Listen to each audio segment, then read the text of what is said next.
제12장. 여호와께서 아브라함에게 이르시되 너는 너희 고향과 친척과 아버지의 집을 떠나 내가 네게 보여줄 땅으로 가라. 내가 너로 큰 민족을 이루고 네게 복을 주어 네 이름을 창대하게 하리니 너는 복이 될지라.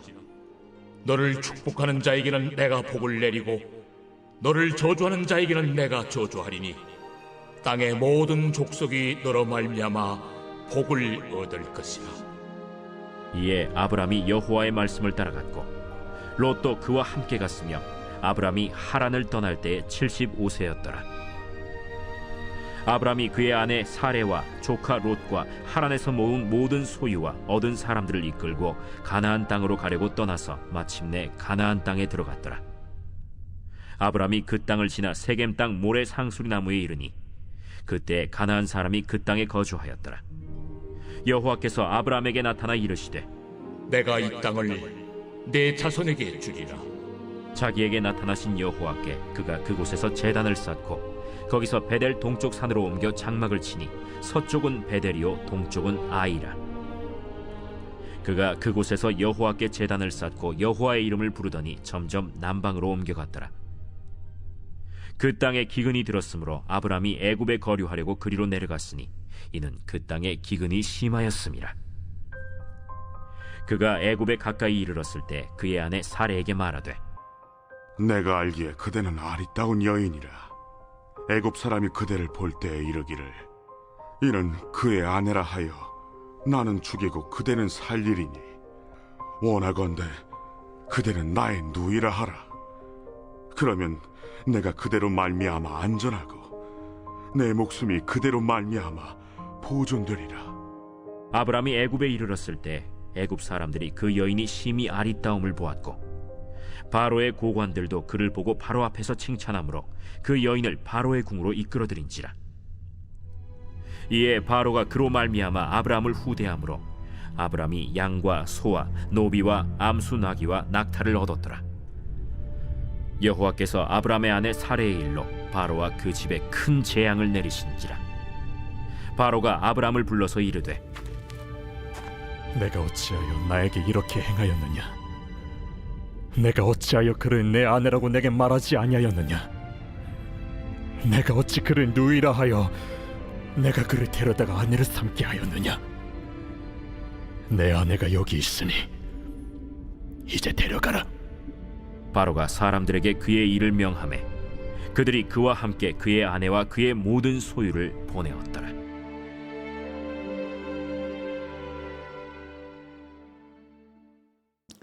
빛이스라, 오늘 하루도 하나님과 동행하는 복된 날 되시기를 주님의 이름으로 축복합니다.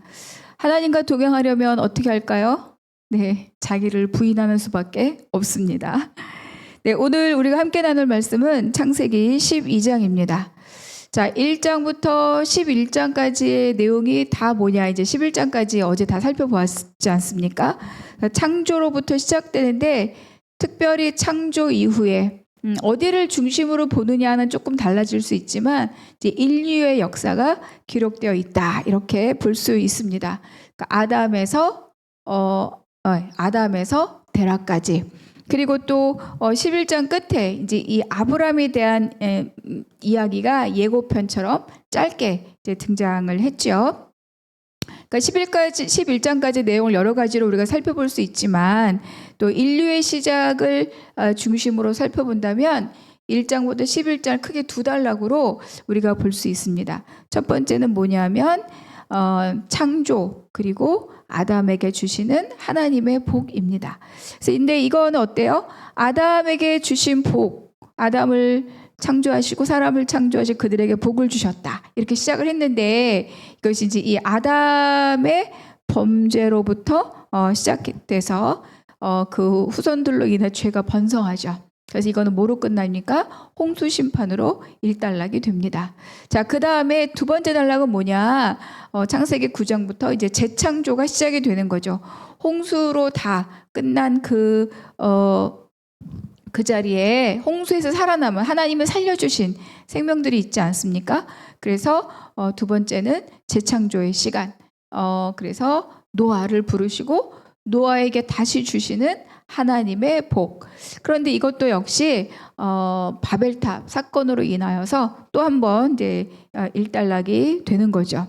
그래서 언어로 혼잡하게 하고 또 마치 가인을 추방하듯이 그 바벨탑 탑을 건설한 성읍과 탑을 건설하는 일에 참여했던 모든 사람들을 다 하나님께서 흩어 놓으심으로 끝났습니다. 그러니까 이제 우리가 이 인류의 역사를 우리가 1장부터 11장에서 이렇게 살펴보면 우리가 알 수 있는 것이 뭘까? 중요한 것은 정말 하나님이 만드신 모든 것, 이 모든 피조세계, 하나님께서 보시기에 심히 좋았더라. 하나님께서 만드신 이 귀하고 아름답고 하나님도 만족하신 이 아름다운 이 세상과 더불어 인간에게 주신 그 놀라운 하나님의 복, 그것을 지키고 그것을 보존하고 다스리는 일에 인류는 실패했다. 이것이 첫 번째 결론입니다. 죄를 범했고 타락했고 죄는 점점 더 극성스럽게 번성했고 드디어 하나님의 권위를 넘보는 일이 생겼죠. 모든 죄는 다 하나님의 권위를 넘보는 일이지만 이제 11장에 하늘까지 닫자. 또 뭐죠? 우리의 이름을 내자. 흩어짐을 면하자. 정확하게 하나님이 사람에게 주신 복 그리고 그 사명을 대적하는 일이 있었습니다. 그래서 마치 뱀의 속삭임이 막 다 완성되어 가는 것처럼 보여지는 그런 지경에 다다랐습니다. 그러나 하나님은 이미 우리에게 창세기 3장 15절에서 원시 복음을 먼저 우리에게 약속해 주셨기 때문에 이 죄가 그렇게 번성하지만 하나님의 이 약속의 성취는 멈추지 않습니다. 그러니까 하나님께서는 이런 인류의 또 뭐죠? 반역에도 불구하고 사람을 통해서 하나님의 나라를 세우시기 위한 그 구원 역사를 하나님은 멈추지 않으신다. 그래서 지금까지 하나님께서 온 인류를 대상으로 하셨던 이 하나님의 구원 역사를 이제부터 한 사람 또 그가 속한 한 지파 한 민족 이거를 통해서 하나님의 구속사를 이루어 가시려고 하는 거죠. 그때 등장한 그 한 사람이 누구냐? 바로 아브람입니다. 그러니까 어제 11장 족보 끝에 이제 이 아브람의 이름을 남겨놓으신 이유죠. 그래서 쭉 흘러가면서 탁 아브람에게 시선이 이제 한번 머물렀습니다. 그래서 오늘 이제 본문 12장부터 이제 아브람을 통해 이제 하나님이 이끌어 가실 이제 구원의 역사의 구속사가 흘러가는데 이 아브람을 통해서 흘러가는 이 모든 계보, 이 족보는 이제 창세기 끝까지 연결이 되죠. 또 마지막 정점은 무엇입니까? 이 계보를 통해서 예수 그리스도가 이 땅에 오셨다. 그래서 어제 이게 족보 끝에 이제 아브라함의 족보가 있었다고 데라 그리고 이제 아브라함의 기록이 있었죠. 근데 이제 그 기록에 아브라함의 한계가 명시되어 있었다. 이렇게 말씀을 드렸습니다. 무엇보다 아내 사레가 임신하지 못해 자식이 없더라. 이것이 핵심입니다. 그러니까 이들의 이 한계가 있는 인생, 생육하고 번성하고 충만하라. 그리고 정복하고 다스리라. 그럼에도 불구하고 자녀를 낳지 못하는 것은 이 일을 이루기 위한 너무 명확한 한계를 갖고 있는 사람들이잖아요. 이들이 이 한계가 분명한 이들의 인생에 하나님 어떻게 함께 하시고 또 하나님이 이 일을 어떻게 이루어 가시는가를 우리는 잘 살펴보아야 할 것입니다. 그래서 오늘 본문 12장의 1절 여호와께서 아브라함에게 이르시되 너는 너의 고향과 친척과 아버지의 집을 떠나 내가 네게 보여줄 땅으로 가라. 그러니까 고향과 친척과 아버지의 집을 떠나라는 것은 지금까지 살아왔던 모든 삶의 양식을 버린다는 거죠. 그리고 지금까지 살아오면서 맺어진 모든 관계들을 다 버린다는 뜻입니다. 그런데 고대 사회는 다 종족 사회죠. 씨족 사회이고, 그러니까 가족끼리 모이고 가문끼리 모이고 종족끼리 모여서 서로를 보호하는 게 바로 이제 이 당시에 뭐죠? 생명을 보존하는 방법입니다. 그러니까 종족을 떠난다는 것은 무리에서 이탈되는 거잖아요. 자기를 보호할 자가 없다는 거예요. 왜냐하면 더 힘센 종족이 힘이 약한 종족을 정복하고 그래서 이제 힘을 키워나가는 시대였기 때문에 고향과 친척과 아버지 집을 떠난다. 이거는 죽음을 각오한 일입니다. 그리고 무엇보다 떠나라고 부르신 분에 대한 절대적인 믿음, 그 신뢰가 있어야만 사실은 떠날 수 있죠. 자, 그리고 또 떠난 거는 뭡니까? 새로운 길을 가려면 우리가 떠나야 되잖아요. 새로운 길을 가는데 이 자리에 가만히 있어서는 될 수가 없죠.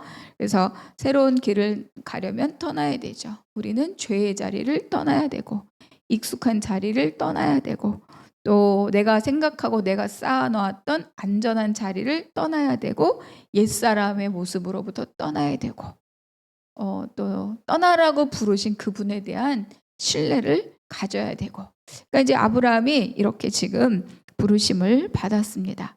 2절 내가 너로 큰 민족을 이루고 내게 복을 주어 내 이름을 창대하게 하리니 너는 복이 될지라. 그러니까 하나님께서 아브라함을 떠나라고 하시면서 이제 두 가지를 말씀하셨죠. 내가 너에게 보여줄 땅으로 가라. 이게 첫 번째고 두 번째는 또한 너로 큰 민족을 이루고 너를 창대하게 하리라. 근데 이 말씀을 보니까 가깝게는 바로 앞서 있었던 11장에서 이제 바벨탑을 건축하려고 했던 그 무리들이 이제 생각이 납니다. 그들은 신할 땅에 왔고 그 신할 땅이 굉장히 좋은 땅이잖아요. 그러니까 그 땅의 좋음을 보고 그곳에 정착하려고 했었죠. 그래서 그곳에 모여 살면서 자, 우리가 벽돌을 굽자. 우리가 성읍과 탑을 세우자. 우리가 하늘에 닿자. 우리의 이름을 내자. 흩어짐을 면하자. 이랬던 게 이제 그 신할 땅에 모여 있는 사람들이었습니다. 왜냐하면 이제 흩어지지 않아야 힘을 만들 수 있는 거죠. 그리고 높이 쌓고 성읍을 세우고 그래야 자기들을 안전하게 지키고 보존할 수 있다라고 그들은 생각했습니다. 그런데 하나님께서 그들을 다 흩으시고 그리고 도시 건축도 중단되고 그리고 그들 또한 신할 땅을 차지하고 싶었으나 신할 땅까지도 차지하지 못했고 모여서 힘을 쌓지도 못했다. 그런데 하나님께서 떠나라 이렇게 말씀하시는데 그 아브라함에게 뭘 주셔요? 땅을 주시겠다고 하고 또 아브라함을 그 이름을 창대하게 하겠다 이렇게 말씀하시는 거예요. 떠난다는 것은 모이지 않는다는 건데 결국 땅이든 이름이든 하나님이 하셔야 되는 거죠. 그래서 이 말씀은 또 이제 어떤 의미가 있느냐. 하나님이 처음 사람을 창조하시고 그들에게 주셨던 복이 다시 누구에게 오는 거죠? 아브람에게 왔다는 거를 그에게 주고 있다는 것을 우리에게 보여줍니다. 하나님이 그들에게 복을 주시며 하나님이 그들에게 이르시되 생육하고 번성하고 땅에 충만하라. 이건 이제 사람을 통해서 하나님의 형상의 번성, 씨의 번성을 말합니다. 또 땅을 정복하라. 바다의 물고기와 하늘의 새와 땅에 움직이는 모든 생물을 다스리라 하시니라. 이것이 이제 다스림의 권세, 통치권. 그러니까 하나님이 사람을 만드시고 두 가지를 주셨는데 형상, 자녀됨, 씨, 그리고 땅을 정복하고 다스리는 통치권 이 두 가지를 주셨는데 그것이 이제 이 아브라함에게 온 거예요. 그래서 아브라함의 큰 민족을 이루게 하시겠다. 그래서 이것은 또 씨의 번성을 말씀해 주는 거죠. 그러니까 씨가 번성한다는 것은 땅을 차지한다는 것과 불가분의 관계가 있죠. 인구가 많아진다는 거는 땅을 넓게 차지한다는 거잖아요. 그래서 큰 민족, 씨, 그리고 땅을 준다, 통치권. 하나님의 씨와 통치권의 복이 이제 아브람에게 주어졌다는 것을 우리에게 말씀해 주고 있습니다. 아담에게 주셨던 복이 홍수 심판으로 끝났죠. 아담은 실패했습니다. 또 노아에게 주셨던 이 복이 바벨탑 사건으로 끝나고 온 인류가 이 복을 누리는 일에 실패했죠. 그래서 이제는 이 복이 어디로 갑니까? 하나님은 다시 아브람을 선택하시고 이 복을 말씀하시는 거예요. 그래서 하나님께서 사람을 향한 앞서에도 우리가 잠깐 설명드렸지만 사람을 향한 목적과 계획은 변함이 없다. 3절 너를 축복하는 자에게는 내가 복을 내리고 너를 저주하는 자에게는 내가 저주하리니 땅의 모든 족속이 너로 말미암아 복을 얻을 것이라 하신지라. 그러니까 2절 끝에 너는 복이 될지라 이렇게 말씀하시고 그리고 이 3절이 지금 이렇게 이어지고 있잖아요. 그러니까 이 말씀은 아브라함이 하나님의 명령에 순종하여 얻어지는 그 하나님의 복은 아브라함 개인으로 끝나는 것이 아니라는 것을 말씀해 주고 있는 거죠. 그러니까 아브라함이 순종함으로 하나님이 주신 이 복은 개인의 것이 아니라 어디 땅에 있는 모든 인류에게로까지 흘러가야 하는 그 모든 족속에까지 영향을 미치는 일이라고 말씀하고 있는 거예요. 그러니까 하나님의 축복은 개인 소유물이 아니다. 다른 사람에게까지 흘러가야 되고 또 그들을 살려야 되고 그들을 세워야 되고 그들을 격려해야 되고 이런 것에 사용하도록 하나님께서 이제 아브라함에게 복을 주신다는 말씀입니다. 그러니까 생각해 보면 이 아담의 불순종, 아담의 이 반역은 이렇게 흘러가야 될 하나님의 복을 끊은 거죠. 그 길을 막았습니다. 그래서 우리가 이것과 더불어서 생각해 봐야 될 것이 뭐냐. 그렇죠? 나의 순종은 나의 혜택으로 끝나는 것이 아니다. 나의 순종을 통해서 나와 내 가정과 내 가문과 내 이웃과 이렇게 복은 계속 흘러가게 되어 있습니다. 그래서 저의 순종, 우리 성도님들의 순종, 우리 한나무교회 순종이 이렇게 열방으로까지 하나님의 복을 흘려보내는 아름다운 통로가 될 줄로 믿습니다. 자, 4절. 이 아브라함이 여호와의 말씀을 따라갔고 롯도 그와 함께 갔으며 아브라함이 하란을 떠날 때 75세였더라. 여기서 분명하게 하나님이 이제 아브라함에게 떠나라고 명령하셨고 그리고 또 아브라함이 이제 하나님께 순종해서 떠난 거죠. 롯도 그와 함께 갔다. 조카의 이름이 여기 이제 나옵니다. 그리고 이제 앞서서 사례가 임신하지 못한다라고 하는 것이 분명하게 기록이 되어 있었고 여기에 그의 나이가 75세였더라. 그러니까 굳이 이것을 기록한 것은 뭘까? 그러니까 이 아브라함이 그가 갖고 있는 여러 가지 한계가 있음에도 불구하고 그가 하나님의 부르심에 순종하였다. 이거를 우리에게 보여주고 있는 것이 아니겠습니까? 그래서 아브라함이 혼자 가는 것도 아니고 가족을 이끌고 마침내 가나안 땅에 도착했죠. 그러니까 가나안 땅에 그러면 아무도 없냐? 이 땅을 너에게 주겠다 해서 아무도 없냐? 그게 아니고 가나안 땅에는 이미 거주하는 사람들이 있었습니다. 7절 여호와께서 아브라함에게 나타나 이르시되 내가 이 땅을 내 자손에게 주리라 하신지라. 자기에게 나타나신 여호와께 그가 그곳에서 제단을 쌓고 또 8절에 가니까 베델과 아이 사이 그렇죠? 베델 동쪽 산으로 옮겨 장막을 치니 서쪽은 베델이요 동쪽은 아이라. 그곳에서 여호와께 제단을 쌓고 여호와 이름을 부르니. 또 9절 점점 남방으로 옮겨갔더라. 그러니까 남쪽이 네게브라고 하는 이 이스라엘 이 아래쪽으로 이제 움직였다는 것을 이제 기록하고 있습니다. 그러니까 하나님이 이 땅을 내 자손에게 주리라고 말씀하셨는데 뭐 이제 그 땅이 처해 있는 환경과 이 약속은 사실 맞지 않아요. 왜냐하면 거기 이미 거주하는 사람들이 있었기 때문에. 그러니까 이 부분도 우리가 계속 관심을 갖고 따라가야 할 지점입니다. 그러니까 하나님이 약속하셨으나 환경은 그 약속과 맞지 않는 거예요. 그러니까 그 하나님의 약속이 성취되기까지 하나님이 어떻게 일하시는가, 또 그것에 대한 사람은 또 어떻게, 아브라함은 그 일에 어떻게 반응하고 있는가.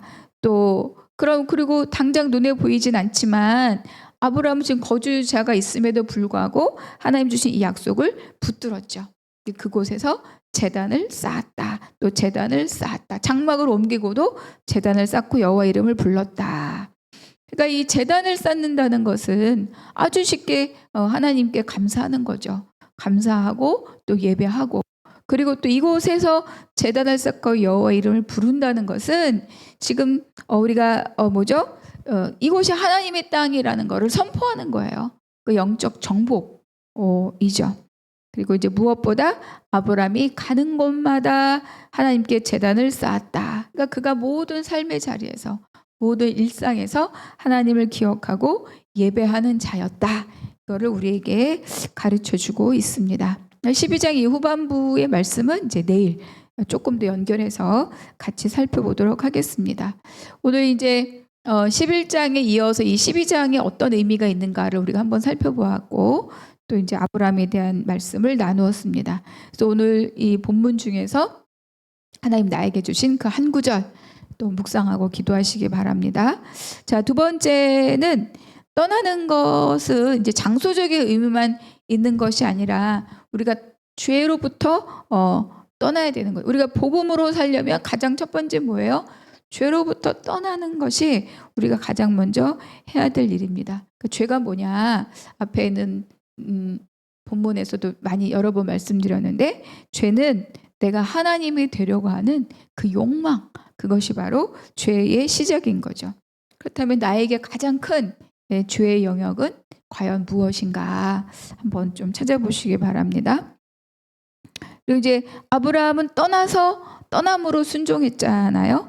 그래서 이렇게 깨달은 이 죄의 영역을 내가 철저하게 나의 의를 부인하는 자기 부인이 바로 순종입니다. 그래서 나는 하나님께 순종하는 삶을 살고 있는가, 이렇게 한번 오늘 하루 말씀 가운데에서 은혜를 누리시기를 부탁을 드립니다. 기도하겠습니다. 하나님, 11장까지 있었던 인류는 하나님께서 말씀하신 그 사명, 그 복을 누리고 그것을 흘려보내는 일에 실패하였습니다. 그러나 하나님은 포기하지 않으시고 아브람 그 한 사람을 또 부르셔서 하나님의 복이, 하나님의 구원 역사가 흘러갈 것을 준비하고 그리고 시작하셨습니다.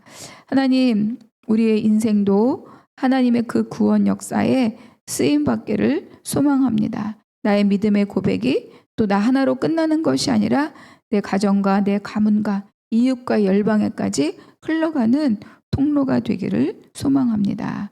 오늘 하루 주께 의탁드리고 감사하며 우리 주 예수 그리스도의 이름으로 기도하옵나이다. 아멘.